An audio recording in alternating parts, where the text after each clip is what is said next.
Hi friends, இன்றைக்கி September 5ஆம் தேதி. இன்றைக்கி பாகியலட்சுமி சீரியலில் என்ன நடக்க போகுதுன்றதை பற்றி பார்க்குறதுக்கு முன்னாடி இன்றைக்கி அனைவருக்கும் ஆசிரியர் தின நல்வாழ்த்துக்கள். இன்றைக்கி பாகியலட்சுமியில் பார்த்திங்கன்னா ரொம்ப ஒரு முக்கியமான எபிசோடாக இருந்தது. ரொம்ப நாளைக்கு அப்புறம் இன்ட்ரெஸ்டிங்காக இருந்ததுன்னு சொல்லலாம். பாட்டி அவங்களோட முடிவில் உறுதியாக இருக்காங்க. அதை அவங்க சொன்ன விதம் இருக்குது பார்த்திங்களா, அது உண்மையிலேயே அவங்க கோபியால் மனதளவில் எவ்வளோ காயப்பட்டிருக்காங்க அப்படின்றத நல்லாவே காட்டுது. இந்த எபிசோடு ரொம்ப பவர்ஃபுல்லான எபிசோடு இல்லையா? அதனால் அதுக்கு தகுந்த சீன்ஸ், டைலாக்ஸ் எல்லாமே இருந்தது. பிரச்சனை பண்ணுறதுக்காகவே ராதிகாவோட அம்மாவும் வந்தாச்சு. சரி, இப்போ என்ன நடக்குதுன்னு சொல்லிட்டு பார்க்கலாம். இப்போது இறுதி சடங்குக்கான ஏற்பாடுகள் எல்லாமே செஞ்சிட்ருக்காங்க.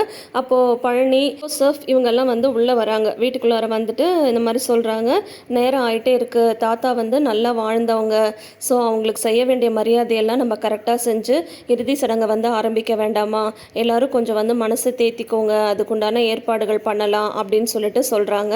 அப்போது அந்த சடங்கெல்லாம் செய்வாங்க இல்லையா, அவங்க கேட்குறாங்க, ஐயாவுக்கு சடங்கு செய்ய போகிறது யார் அப்படின்னு கேட்டதும் பழனி சொல்கிறாங்க, ஐயாவுக்கு ஒரே பையன்தான், கோபியண்ணா இங்கே வாங்க அப்படின்னு சொல்கிறாங்க. கோபி செந்தில் பக்கத்தில் நின்றுட்டுருக்காரு. வா கோபி அப்படின்னு சொல்லிட்டு செந்தில் கூட்டிகிட்டு வராரு கோபியை. இவர் தாங்க அவங்க பையன், இவங்க தான் எல்லாம் செய்ய போகிறாங்க அப்படின்னு சொல்லிட்டு பழனிசாமி சொல்கிறாங்க. சூப்பர், ஒரு நல்ல ஃப்ரெண்டுன்னா அந்த டைம்லி ஹெல்ப் எப்படி இருக்கணும் அப்படின்றதுக்கு அந்த கேரக்டர் ஒரு நல்ல எக்ஸாம்பிளுங்க. அப்போ சொல்கிறாங்க, சரி ஃபஸ்ட்டு நீர்மாலை எடுக்கிறது அப்படின்னு சொல்லிட்டு சொல்கிறாங்க. எனக்கு சரியாக தெரியல ஃப்ரெண்ட்ஸ், சாரி. அவங்க சொல்கிறாங்க, நீங்கள் போயிட்டு வேஷ்டி ஷர்ட்டை போட்டு வாங்க அப்படின்னு சொல்கிறாங்க. சரின்ட்டு கோபியும் வேஷ்டி ஷர்ட் போடுறதுக்காக மேலே போகிறாரு. டக்குன்னு பாட்டிக்கு அப்போ தான் ஸ்ட்ரைக் ஆகுது. பாட்டி யோசிக்க ஆரம்பிக்கிறாங்க. தாத்தா ஒரு தடவை 2 தடவை இல்லை, 2-3 தடவை சொல்லியிருக்காரு, நான் ஒரு வேளை இறந்துட்டா எனக்கு எந்த சடங்கும் இவன் செய்யக்கூடாது, இவன் எனக்கு பையனும் கிடையாது, நான் இவனுக்கு அப்பனும் கிடையாது அப்படின்னு சொல்கிறாங்க. அதை விட முந்தின நாள் பர்த்டே அன்னைக்கு கூட தாத்தா சொல்கிறார் இல்லையா, நான் செத்துட்டா எனக்கு இவன் எதுவுமே செய்யக்கூடாது அப்படின்னு சொல்லிட்டு, அது எல்லாமே பாட்டிக்கு ஞாபகம் வருது. அது எல்லாத்தையுமே நினச்சி பார்க்குறாங்க. பாட்டியோட முகமே அவ்வளோ நேரம் அழுது அப்படியே நொந்து போயிருந்த பாட்டி அவங்களோட முகமே மாறி போயிடுது. சரி வாங்க போகலாம் அப்படின்னு சொல்லிட்டு எல்லாரும் கிளம்ப போகிறாங்க. அப்போ பார்த்தீங்கன்னா 1 நிமிஷம் அப்படின்றாங்க பாட்டி. எல்லாரும் டக்குன்னு திரும்பி பார்க்குறாங்க. அப்போ சொல்கிறாங்க, என் புருஷனுக்கு எந்த சடங்கும் கோபி செய்யக்கூடாது அப்படின்னு சொல்கிறாங்க. எல்லாருக்கும் செம ஷாக் ஆகிடுது. உடனே அம்மா என்னம்மா சொல்கிறீங்க நீங்கள் அப்படின்னு சொல்லிட்டு கோபி சொல்கிறாரு, நான் தான் சொல்கிறேன்ல, நான் உறுதியாக சொல்கிறேன், என் புருஷனுக்கு எந்த சடங்கும் இவன் செய்யக்கூடாது, அவ்வளோதான் அப்படின்னு சொல்கிறாங்க. பழனி உடனே சொல்கிறாரு, அம்மா உங்களுக்கு எவ்வளவோ கோவம், வீட்டில் பிரச்சனை எது வேணால் இருக்கலாம், ஆனால் இது அவர் செய்ய வேண்டிய கடமை இல்லையா, இப்போ அந்த கோபத்தாபத்தெல்லாம் காட்டுறதுக்கு நேரம் கிடையாது அப்படின்ட்டு பழனி சொல்கிறாங்க. ஜோசஃப்மே சொல்கிறாங்க, ஆமாம்மா இவர் ஒரு பையனாக அவரோட கடமையை செய்யட்டும் அப்படின்னு சொல்கிறாங்க. இல்லை, யார் சொன்னாலும் நான் ஒத்துக்க மாட்டேன் அப்படின்றாங்க. உடனே எழில், செழியன் இவங்கெல்லாம் பாட்டியை சமாதானப்படுத்துகிறாங்க. பாட்டி அந்த மனுஷனே செய்யட்டும் பாட்டி அப்படின்னு சொல்கிறாங்க. முடியாதுடா, யார் சொன்னாலும் நான் ஒத்துக்க மாட்டேன், என்னோட முடிவு இதுதான். நான் இவர் கூட 52 வருஷம் வாழ்ந்திருக்கேன். அந்த 52 வருஷத்தில் எனக்காக அவர் எவ்வளவோ செஞ்சுருக்காரு. அவர் என்கிட்ட கேட்டுக்கிட்ட ஒரே ஒரு விஷயம் இது மட்டும்தான். இவருக்கு அவர் இறந்து போகிறது முதல்லையே தெரிஞ்சிருக்க போல இருக்கு. 1 தடவை 2 தடவை இல்லை, பல தடவை என்கிட்ட சொல்லியிருக்காரு, ஒருவேளை இவர் இறந்துட்டா இவருக்கு எந்த சடங்கும் செய்யக்கூடாது கோபி அப்படின்னு சொல்லிட்டு பல தடவை என்கிட்ட சொல்லியிருக்காரு. அது என் காதில் ஒழிச்சிட்டே இருக்குது. அவரோட கடைசி ஆசை அது. அதை நான் நிறைவேற்றணும்னு சொல்லிட்டு நினைக்கிறேன். இந்த விஷயத்தில் யார் என்ன சொன்னாலும் நான் கேட்க மாட்டேன் அப்படின்றாங்க. உடனே ராதிகா அவங்க அம்மா கமலா ஆரம்பிச்சிடுறாங்க.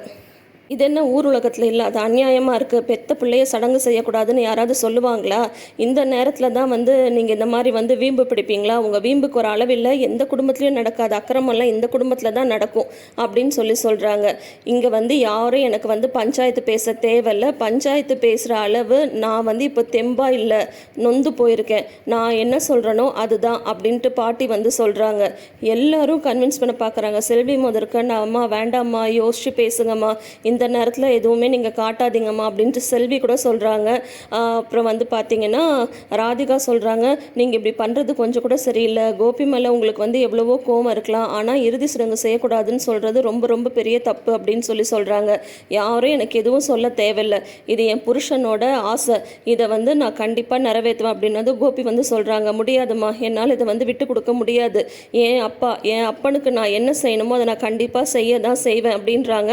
அப்புறம் வந்து அக்கம் பக்கத்தில் இருக்கவங்க அவங்களாம் பேச ஆரம்பிச்சிடுறாங்க. அக்கம் பக்கத்தில் இருக்கவங்களாம் என்னம்மா நினைப்பாங்க, உங்கள் வீட்டில் வந்து எவ்வளவோ பிரச்சனை இருக்கலாம், ஆனால் இது வந்து செய்ய வேணான்னு சொல்கிறது எப்படிம்மா நியாயமாகும் அப்படின்னு சொல்கிறாங்க. யார் என்ன சொன்னாலும் எனக்கு அதை பற்றி கவலை கிடையாது. என் புருஷனோட ஆசையை நிறைவேற்றி கொடுக்குறது மட்டும்தான் இப்போ என்னோட கடமை. வேறு எதை பற்றியும் நான் யோசிக்க கூட தயாராக இல்லை. நான் என்ன சொல்கிறேனோ அதுதான் அப்படின்றாங்க. உன்னை கோபி வந்து சொல்கிறாங்க, முடியாதுமா, இந்த விஷயத்தில் நீங்கள் சொல்கிறத என்னால் வந்து கேட்க முடியாது. நான் அவரோட பையன், நான் என்ன சொல்கிறேனோ அதுதான். கண்டிப்பாக அப்பாவுக்கு வந்து எல்லாமே நான் தான் செய்வேன் அப்படின்ட்டு கோபி சொல்கிறாங்க. எனக்கு மேலே நீ வந்துட்டியா பாரு, உனக்கு முன்னாடிலேருந்து அவர் என்னோட புருஷன். என் புருஷனுக்கு என்ன செய்யணும், யார் செய்யணுன்றதை நான் தான் முடிவு பண்ணணும். அதை இல்லைன்னு சொல்லிட்டு இங்கே இருக்கிற யாராலையாவது சொல்ல முடியுமா அப்படின்றாங்க பாட்டி. யாருமே பதிலே பேசலை. நான் என்ன சொல்கிறேனோ அதுதான். என்ன நடந்தாலும் சரி, கண்டிப்பாக இவருக்கு எந்த ஒரு சடங்கையும் அவனை நான் செய்ய விட மாட்டேன் அப்படின்னு சொல்கிறாங்க. அம்மா, உங்களுக்கு என் மேலே எவ்வளவோ கோபம் வந்து இருக்கலாம், ஆனால் அதை வந்து இது பழித்திக்கிற நேரம் கிடையாதுமா. நான் வந்து ஏதோ சின்ன தப்பு பண்ணிட்டேன், அதுக்காக நீங்கள் வந்து இவ்வளோ பெரிய தண்டனை வந்து எனக்கு கொடுக்கக்கூடாது அப்படின்னு சொல்கிறாரு கோபி. ஒன்று அதுக்கு பாட்டி வந்து சொல்கிறாங்க, சின்ன தப்பா, எதுடா சின்ன தப்பு, இந்த குடும்பத்தையே அப்படியே நிர்கதியாக விட்டுட்டு போனியே, அது உனக்கு ஞாபகம் இருக்கா அப்படின்னு பாட்டி சொல்ல உடனே பழனி வந்து சொல்கிறாங்க, அம்மா எது வேணா இருக்கட்டுமா, இதெல்லாம் பேசுறதுக்கு இது நேரம் இல்லைம்மா அப்படின்னு பழனி வந்து சொல்கிறாங்க. இல்லைப்பா, உனக்கு வந்து தெரியாது, 2 வருஷத்துக்கு முன்னாடி என் வீட்டுக்காருக்கு வந்து ஸ்ட்ரோக் வந்தது, இந்த குடும்பமே வந்து கதறணும். இவருக்கு அந்த மாதிரி ஸ்ட்ரோக் வந்ததுக்கு யார் ரீசனு, இவன் தான் காரணம். எப்படி சிங்கம் மாதிரி நடமாடிட்டு இருந்த மனுஷன் பேச்சு வராமல், நடக்க முடியாமல், கை அசைக்க முடியாமல் எவ்வளோ கஷ்டப்பட்டாருன்னு தெரியுமா? அப்போ எனக்கு வந்து தெரியல, ஆனால் அவருக்கு திடீர்னு அந்த மாதிரி ஆனதுக்கு இவன் தான் காரணம். கட்டின பொண்டாட்டியை விட்டுட்டு, பெத்த பிள்ளைங்களை விட்டுட்டு, இவனுக்குன்னு ஒரு வாழ்க்கையை வந்து இவன் தேடிட்டு போயிட்டான்.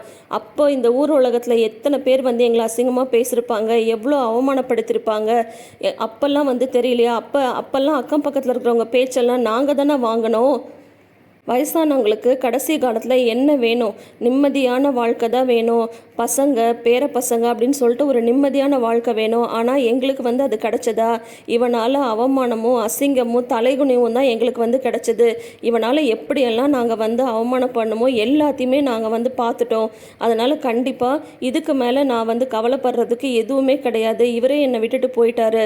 இவரோட ஆசையை நிறைவேற்றி கொடுக்கறது மட்டும்தான் இப்போ வந்து எனக்கு கடமை அப்படின்ட்டு சொல்கிறாங்க பாட்டி. உன்னை கோபி வந்து சொல்கிறாங்க, முடியாதுமா, என்னால் விட்டு கொடுக்க முடியாது. போலீஸ்க்கு போயாது, கோர்ட்டுக்கு போயாது, நான் என்னோட கடமையை செய்வேன் அப்படின்னு சொல்கிறாங்க. போடா போ, நீ எங்கே வேணா போ, உன்னால் ஒன்றுமே பண்ண முடியாது. நான் அவரோட பொண்டாட்டி, நான் வந்து என்ன சொல்கிறேனோ அதுதான் அங்கே வந்து எடுப்படும் அப்படின்னதும் உன்னை கமலா வந்து திட்டுறாங்க. இதெல்லாம் பெரிய பாவம். இந்த மாதிரி பாவத்தை இந்த குடும்பத்தை தவிர வேறு யாருமே வந்து செய்ய முடியாது. உங்களை மாதிரி ஒரு வீம்பு பிடிச்ச ஆளை நான் பார்த்ததே இல்லை அப்படின்னு சொல்கிறாங்க. பரவாயில்ல, இது எவ்வளோ பெரிய பாவமாக வேணால் இருந்துட்டு போகுது. அதுக்கு வந்து கோயிலாக சுற்றி நான் வந்து பரிகாரம் வந்து தேடிக்கிறேன். யாரும் எனக்காக எதுவும் வருத்தப்படணும்னு அவசியம் கிடையாது. நான் முடிவாக சொல்கிறேன், இவருக்கு எந்த சடங்கும் கோபி வந்து கண்டிப்பாக செய்யக்கூடாது. அதுக்கு என்னால் அனுமதிக்கவே முடியாது அப்படின்றாங்க. எழில் கூட சொல்கிறாங்க, விடுங்க பாட்டி, வேணாம் பாட்டி, நம்ம எதுனாலும் அப்புறம் பேசிக்கலாம் அப்படின்ட்டு. ராதிகா வேற, உங்கள் புருஷனுக்காக நீங்கள் வந்து பேசுகிறீங்கன்னா என் புருஷனுக்காக நான் வந்து பேசக்கூடாதா? கோபி மேலே இருக்கிற கோபத்தை காட்டுறதுக்கு இதுதான் நேரமா? இந்த மாதிரி நீங்கள் பண்ணுறது பெரிய பெரிய தப்பு. இதை வந்து என்னால் அனுமதிக்க முடியாது அப்படின்னு சொல்கிறாங்க. இதை பற்றி பேசுகிறதுக்கு இங்கே யாருக்குமே எந்த உரிமையும் கிடையாது. என் புருஷனுக்காக நான் பேசிகிட்ருக்கேன், எனக்கு அதை பற்றிலாம் கவலை கிடையாது. நான் சொன்னது தான் அப்படின்ட்டு மறுபடியும் அழுத்தம் திருத்தமாக சொல்கிறாங்க. கோபி வந்து எந்த சடங்கும் செய்யக்கூடாது அப்படின்னு சொல்லிட்டு அப்படியே எல்லாருமே, ஜெனியோட அம்மா அப்பா அப்படின்ட்டு வரிசையாக எல்லாருமே சொல்லி பார்த்துட்டாங்க. ஆனால் பாட்டி வந்து அவங்க முடிவில் வந்து உறுதியாக இருக்காங்க. அதோட இன்னைக்கு எபிசோடை வந்து முடிச்சிருக்காங்க. இனி நாளைக்கு தான் பாக்யா செய்யட்டும்னு சொல்ல போகிறாங்க. அதுக்கும் பிரச்சனையை கிளப்புவார் கோபி. உண்மையிலேயே இது வந்து கோபிக்கு பெரிய தண்டனை. இதுக்கப்புறமும் அவர் வந்து மனுஷனாக மாறலை அப்படின்ற மாதிரி இருந்தால் அவரோட கேரக்டர் டோட்டல் வேஸ்ட்டு தான். ஆனால் இதை வச்சு கண்டிப்பாக ராதிகாவும் கமலாவும் பிரச்சனையை கிளப்புவாங்க. அது எப்படி பாக்யா வந்து செய்யலான்ற மாதிரி கொண்டு போவாங்க. இதுக்கு பாட்டி என்ன ஸ்ட்ராங்கான ரீசன்லாம் சொல்ல போகிறாங்கன்றதை நாளைக்கு எபிசோடை பார்த்து தெரிஞ்சுக்கலாம். பாக்யலட்சுமி சீரியல் வந்து முடிய போகுது. ரொம்ப நாள் கழித்து என்னதான் இது ரொம்ப மனசுக்கு கஷ்டமான ஒரு எபிசோடாக இருந்தாலும் இன்றைக்கி பாட்டி பேசின ஒவ்வொரு விஷயமும் கரெக்டாக இருந்துச்சு. இந்த விஷயத்தில் மட்டும் பையன் வந்தால் மட்டும் பத்தாது. இவர் மகனாக இருந்து அவங்களுக்கு செய்ய வேண்டியது எதுவுமே செய்யலை. பசங்களோட படிப்பு, அவங்களோட எதிர்காலம் எதை பற்றியும் கவலைப்படல. அப்பா அம்மா வயசானவங்க, அவங்க என்ன பண்ணுவாங்கன்னு கூட கவலைப்படாமல் அந்த வீட்டுக்கு பணத்தை எண்ணி வாங்கினவர் கோபி. அப்படி இருக்கும்போது பாட்டி எப்படி இந்த ஒரு விஷயத்தை அலோவ் பண்ணுவாங்க? கண்டிப்பாக மாட்டாங்க. ஸ்ட்ராங்கான ரீசன் தான் பாட்டி சொல்லியிருக்காங்க. ஸோ இனி அடுத்தது என்ன நடக்க போகுதுன்றதை வெயிட் பண்ணி பார்த்து தெரிஞ்சுக்கலாம். தொடர்ந்து வீடியோஸ்க்கு நம்ம சேனலை சப்ஸ்கிரைப் பண்ணிக்கோங்க. நோட்டிஃபிகேஷன் பெல் ஐக்கானில் ஆல் சிம்பிள் கிளிக் பண்ணிக்கோங்க. தேங்க்யூ.